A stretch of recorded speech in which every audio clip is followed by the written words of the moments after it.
He impregnated his own daughter twice before she reached the age of 15. This is the story of Willard Dawson, the most incestuous father ever exposed in the state of Georgia, a case that would shock the small Rabun Gap community in the 1970s. An isolated family in the Appalachian Mountains, where generations had buried dark secrets until the inevitable collapse revealed a reality many would have preferred never to know.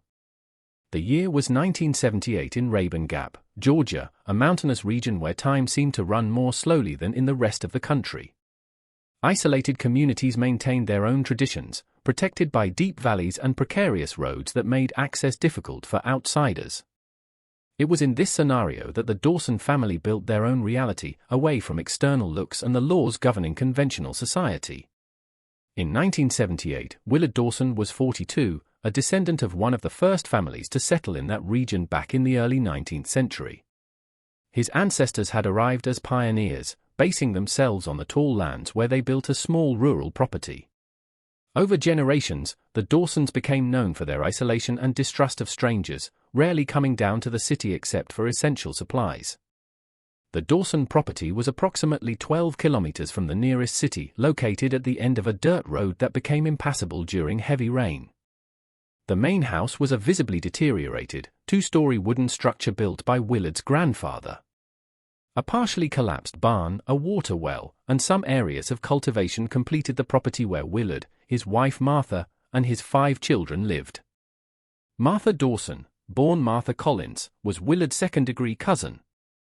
The two had married when she was only 16, following a family standard of unions between relatives dating back generations. Martha had an erased countenance, eyes always down, and she rarely spoke in the presence of strangers. At 38, she appeared much older, the result of a life of deprivation and the physical and emotional wear of multiple pregnancies in precarious conditions.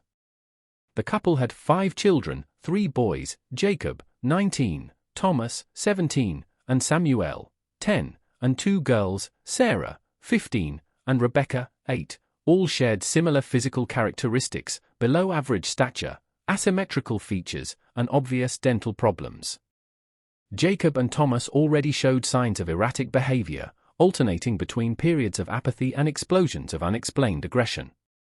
The story we are about to report began to surface when Sarah Dawson, then 15, was taken to the regional hospital after passing out during a rare visit to the city with her father. What doctors discovered that day would open the doors for an investigation revealing decades of a practice modern society considers one of the greatest taboos: improper relationships between members of the same family, resulting in children with serious development problems. Check to see if you are already subscribed to this channel. If not, subscribe now so you don't miss impactful stories that reveal the darkest secrets of American families. These are truths few have the courage to tell, but they need to be known so they are never repeated. Dr. Richard Thornton still clearly remembers the day Sarah Dawson arrived at Clayton's Community Hospital. It was a cold October morning in 1978, and the 15-year-old was unconscious when her father carried her into the emergency room. Willard Dawson explained his daughter had passed out while carrying shopping and that it wasn't the first time it had happened in recent weeks. "There was something about his behavior that bothered me from the first moment," Dr. Thornton said years later. The way he avoided eye contact, how he insisted on being by her side, how he seemed nervous when we suggested more detailed tests. The initial exam revealed Sarah was extremely anemic and dehydrated, but it was during the more complete assessment that the truth began to emerge. The teenager was pregnant, approximately in her 5th month. When confronted with this information, Willard was visibly agitated, insisting he should take his daughter home immediately. It was at this critical moment that nurse Elaine Parker, with over 20 years of experience in delicate cases, intervened. Realizing signs of possible vulnerability, she created a private moment with Sarah while her father was referred to fill out administrative forms. "When we finally stayed alone, I asked her about the pregnancy," Elaine reported later. "She looked at me with the emptiest eyes I've ever seen and said simply, 'Dad said it's like that with all the girls in our family.'" This dialogue, spoken almost in a whisper, was the first indication of the horror happening on the Dawson property. Upon noticing the severity of the situation, the medical team immediately called the local authorities. Sheriff David Miller, who commanded the Rabun County Police Department at the time, arrived at the hospital in less than an hour. Willard was arrested for questioning, while Sarah was kept under medical observation. The authorities obtained a search warrant for the Dawson property, where they found Martha and the other 4 children. The house revealed alarming living conditions. Although there was electricity from a diesel generator, there was no running water or proper sewage system. The rooms were scarcely furnished, with mattresses scattered across the floor. There was little food in the pantry, mostly canned goods and some vegetables from the family garden. Most disturbing, however, was the discovery of a girl of about 2 years old hidden in a room at the back of the house. The child, who was not in any official record, had several worrying physical characteristics: a head disproportionate to her body, very remote eyes, and difficulties moving and communicating. Martha Dawson, when asked about the child, revealed through tears that this was Emma, Sarah's daughter, and that Emma's father, according to Martha, was Willard himself. Preliminary investigations revealed Sarah had given birth to Emma when she was only 13. The girl had never been officially registered, had never received medical attention, and her existence was unknown to any authority. Sarah was now pregnant again, also by her father. As the investigation advanced, an even more disturbing picture began to emerge. School records showed Sarah had attended local school only until she was 10, when Willard stated he would educate her at home, something that never happened. The 3 boys had also abandoned school early, while Rebecca, the youngest, had never been enrolled. Neighbors from the nearest properties, even if a few kilometers distant, reported they rarely saw members of the Dawson family. They appeared in town maybe 3 or 4 times a year, always with 1 or 2 of his children, never the whole family, a local merchant reported. They bought large amounts of supplies and returned to the mountains. If you tried to start a conversation, Willard cut it fast and left. The investigation also revealed the family survived mainly from the occasional sale of animal skins that Willard and the older children hunted, as well as small subsistence agriculture. Ancient documents showed the Dawsons had received a significant inheritance from a distant relative in the early 1960s, which explained how they could maintain the property despite limited income. But the darker aspect was just beginning to be revealed. The family standards of consanguinity dated back at least 3 previous generations. Ancient county records indicated Willard's grandparents were first-degree cousins, as were their parents. This pattern of relationships between close relatives had created an extremely close genetic lineage, resulting in a number of physical and cognitive problems that became more evident with each new generation. As Sarah Dawson recovered her strength in the hospital, her story began to take shape through the fragments of information she shared with her designated case assistant, Ilelanina Winters. With patience and sensitivity, Ilelanina managed to gradually gain the teenager's confidence, who had been raised to distrust anyone outside the family. "The world outside is dangerous and full of people who want to separate us," Sarah repeated, clearly reproducing what she had been taught throughout her life. "Dad always said that only within our family could we be truly safe." The reality emerging from these conversations was deeply disturbing. According to Sarah, when she turned 12, her father began to treat her differently. He explained that in their family, it was tradition for parents to teach their daughters what their adult life would be like. Martha, her mother, had been quietly complicit, having herself had a similar experience with her own father decades earlier. When Sarah became pregnant for the first time at 13, there was no search for medical attention. Martha, using knowledge transmitted through generations, acted as a midwife in Emma's birth. When asked how she felt giving birth, Sarah demonstrated a disturbing lack of understanding. "Dad said I was special because I managed to give the family a new perfect member," she explained with devastating simplicity. "He said Emma was more perfect than the others because she came straight from him to me." Sarah's medical and psychological evaluations revealed the devastating impact of the isolation and horror she had lived. Although she was 15 chronologically, her cognitive and emotional development was significantly delayed.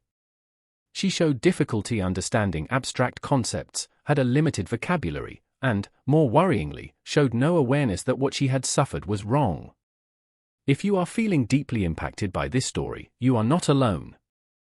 Leave justice for Sarah in the comments to show we cannot tolerate children growing up in environments of exploitation and negligence.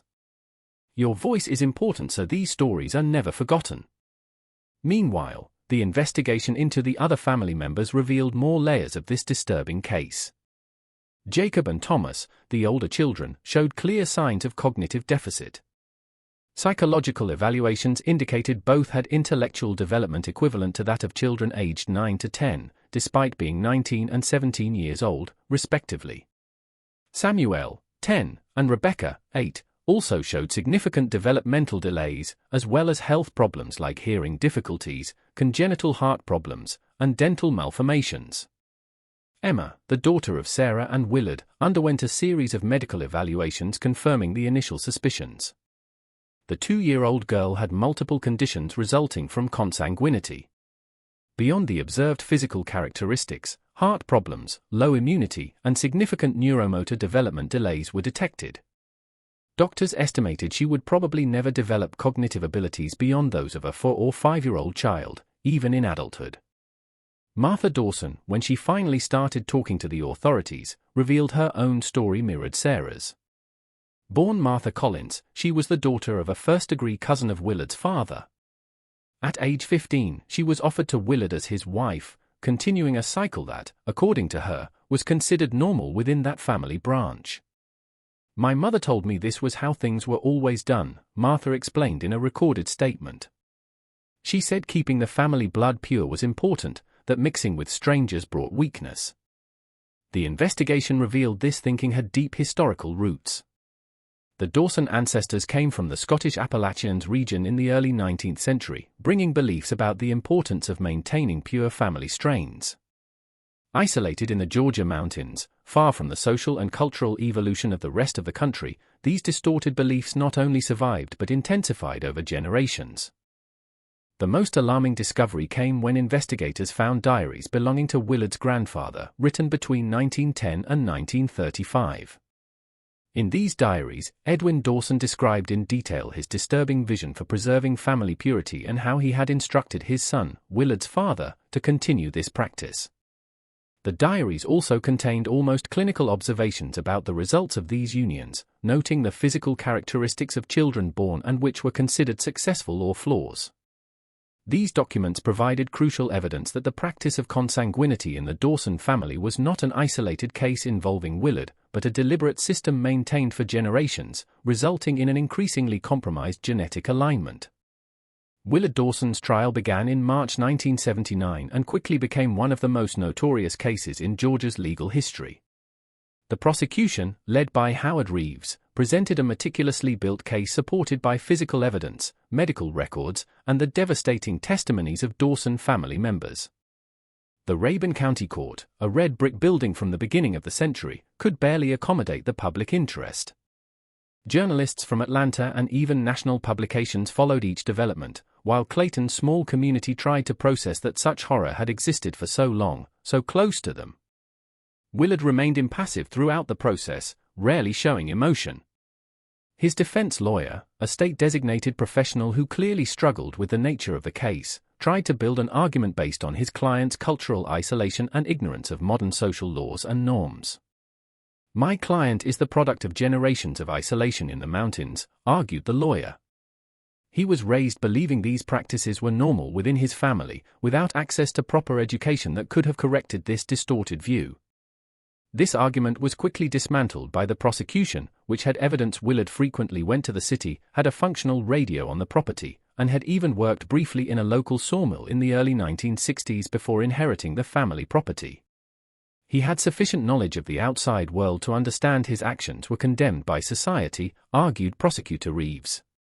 The most impactful testimony came from Martha Dawson. After months of psychological counseling, she finally broke decades of conditioning and talked about her experience. In a trembling voice, she described how she was handed over to Willard as a teenager, how she was kept isolated, and how she eventually became a silent accomplice to the horrors perpetuated against her own daughter. "I knew it was wrong," she admitted, tears running down her face. "But when you spend a lifetime being taught that questioning means treason to the family, you lose the ability to oppose. I failed my daughter, and I will never forgive myself for it." The medical and psychological experts who testified explained in detail the devastating effects of continued consanguinity over generations. Dr. Lawrence Freeman, a geneticist from Emory University, presented a detailed study of the Dawson family tree, demonstrating how the increasingly restricted genetic pool had resulted in a concentration of harmful recessive genes. What we see in the Dawson family is a textbook example of the dangers of endogamy, explained Dr. Freeman.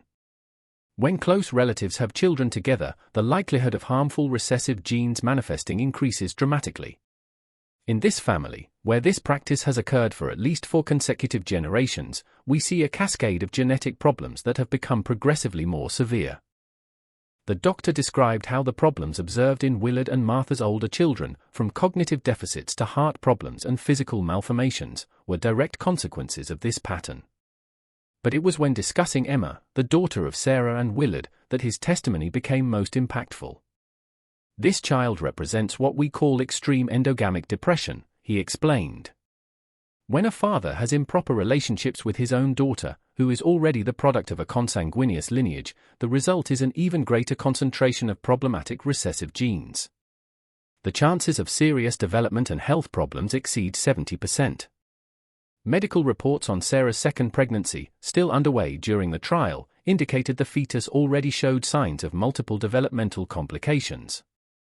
Doctors predicted that if the pregnancy reached term, the child would likely have even more severe conditions than Emma.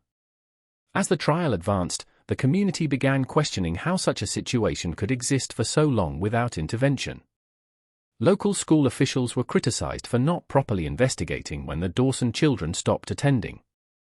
Social assistance authorities faced questions about the lack of accompaniment visits to the isolated family with multiple children. Prosecutor Reeves directed part of his accusation to the systemic failure that allowed the Dawson tragedy to continue for generations. This is not just the judgment of one man, he declared in his final argument. It is the trial of a community that closed its eyes, a system that failed to protect the most vulnerable, and a culture of silence that allowed the unthinkable to happen just a few kilometers from where we sit today. After 7 days of trial and only 4 hours of deliberation, the jury returned with a verdict. Willard Dawson was found guilty on all charges.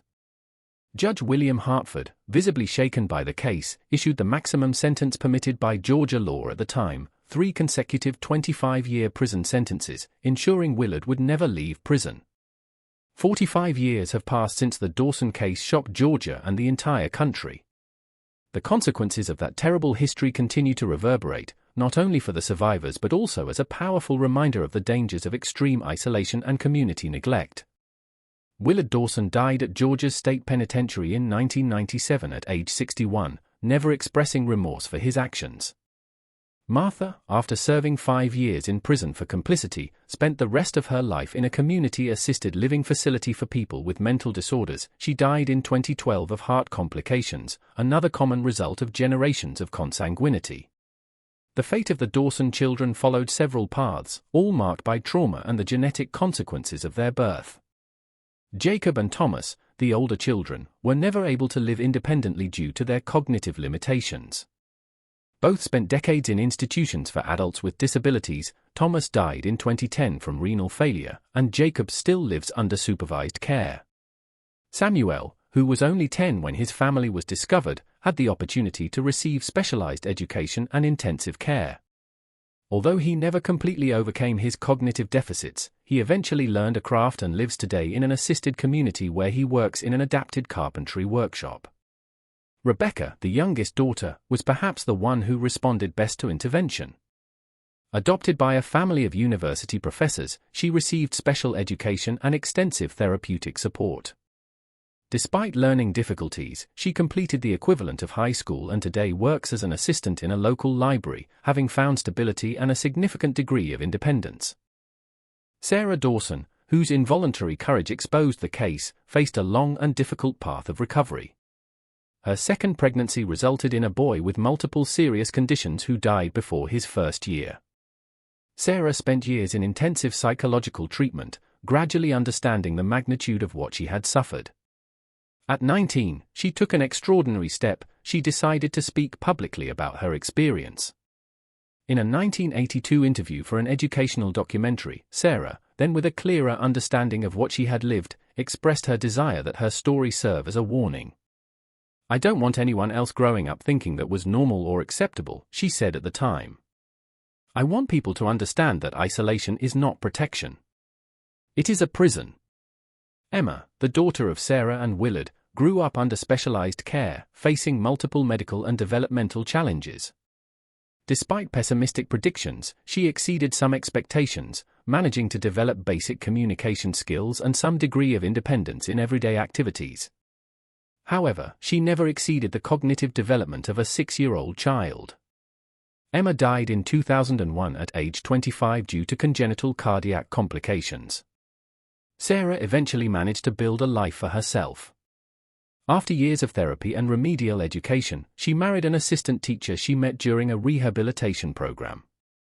There were no more children, a conscious decision based on both her trauma and the genetic risks she carried. She dedicated her adult life to volunteering in programs for preventing family isolation and detecting warning signs. The Dawson property in the Georgia mountains was eventually demolished by county order, which considered the site a monument to human tragedy. The area has been reforested and is now part of a nature reserve, with no indication of the horror that existed there for decades. The most important legacy of the Dawson case, however, was its impact on public policies and social conscience. After the trial, the state of Georgia completely revised its child protection and remote family monitoring protocols. New laws were implemented, requiring regular checks on families who opted for home education and creating a more robust school abandonment detection system. The medical community also learned valuable lessons. Clayton Community Hospital developed specific protocols to identify signs of improper relationships, and training for health professionals across the region began to include modules on detecting genetic problems that may indicate consanguinity. Genetics experts extensively studied the Dawson medical records, scientifically documenting the devastating effects of multiple generations of consanguinity. These studies are now used in educational programs worldwide, clearly illustrating why taboos against relationships between close relatives exist in virtually all human cultures. In 2008, a prevention and education center was named Project Sarah in honor of Sarah Dawson and her survival journey.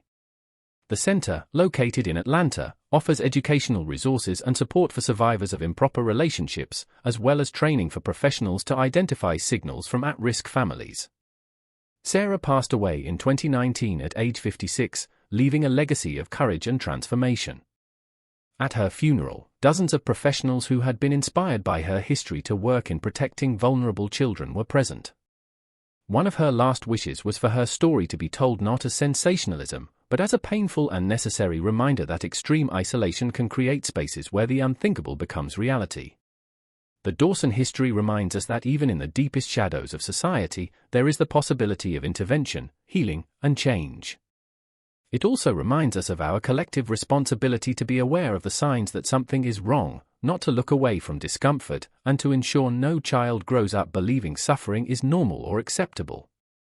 Check to see if you are already subscribed to this channel.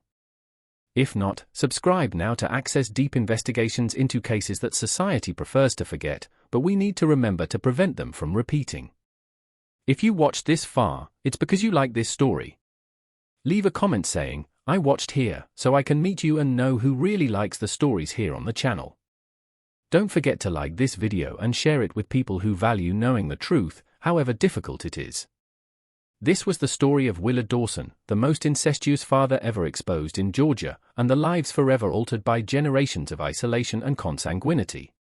A story that reminds us that even in the most remote communities, no one should be beyond the reach of protection, education, and the law.